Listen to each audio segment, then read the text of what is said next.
Let me ask you a question. What do celebrities Morgan Freeman, Chris Pratt, Elizabeth Banks, Will Ferrell, Shaquille O'Neal, and Liam Neeson all have in common? Answer: this.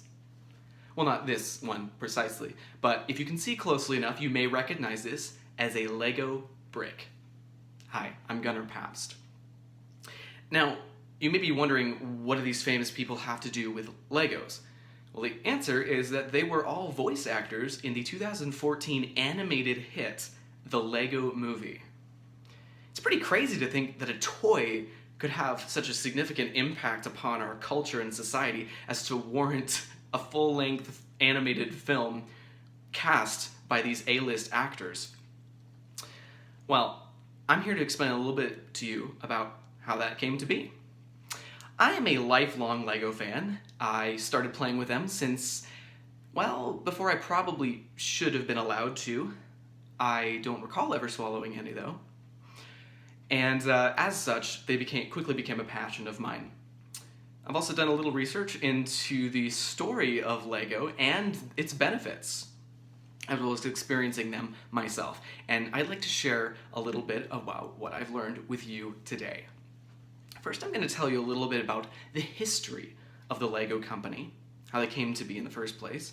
Then I'm going to explain the cognitive benefits that playing with Lego poses, which is probably how they got so popular. And then I'm going to talk about the significant impact that they're having upon our culture.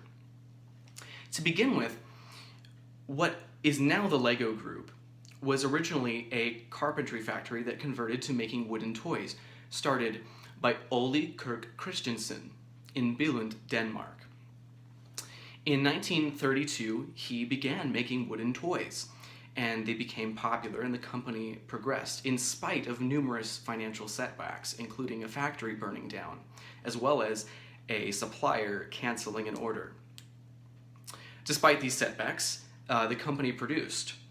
Further, in the article where I got all of this, according to Adam Augustin in an article in encyclopediabritannica.com, Ole's son Gottfried soon got old enough to help him with the production. In 1949, they actually purchased a plastic mold-making machine and began making bricks very similar to this one. They came up with a name for their company, and in doing so, they put together the two Danish words, leg godt, which means to play well.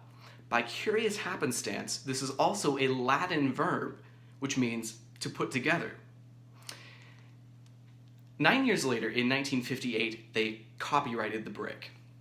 Soon, the Lego system of play became overwhelmingly popular globally, so much so that they were able to actually devote the very first theme park devoted to the toy in Billund, Denmark, the hometown of the toy, in 1968. They experienced over 600,000 people the first year of opening. Well, maybe we ought to look at why this toy became so popular. Well, Arina Aksova, an early cognitive development expert at the Scots College in Sydney, Australia, praises the benefits of Lego and how it affects STEM skills from an early age. STEM skills being an acronym for scientific, technical, engineering, and mathematical skills. Lego helps develop children's motor skills, first off, because the spatial awareness that's needed to fit the bricks together really helps develop hand-eye coordination. Secondly, the Lego system also helps develop problem-solving skills, and as they decide how to create what they're thinking of in their mind, which also leads to the third benefit that Arina talks about, is creativity. Legos really help to foster creativity from an early age, and I can testify to that. With benefits like these, it's easy to see how they became so popular and affected our culture so much as they do. The impact that they've had can readily be seen, well, like I said, probably by most of us. I mean, probably all of us did, or at least know somebody who played with Legos prolifically growing up, if you were born in the 80s, 90s, and on.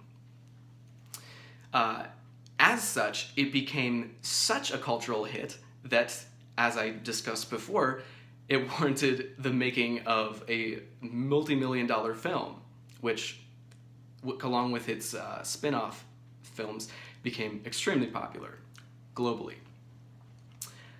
According to an article, though, by Franz Litz of the Smithsonian Magazine Online, Lego is actually helping to shape the engineers of our future.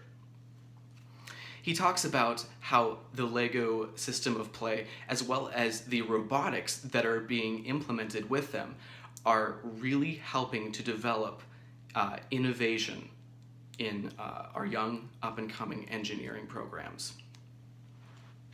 Well, now that you know a little bit more about the history, benefits, and cultural impact of this toy, maybe you can appreciate it a little bit more, and when you have kids, you can get them some Legos. Thanks for joining me.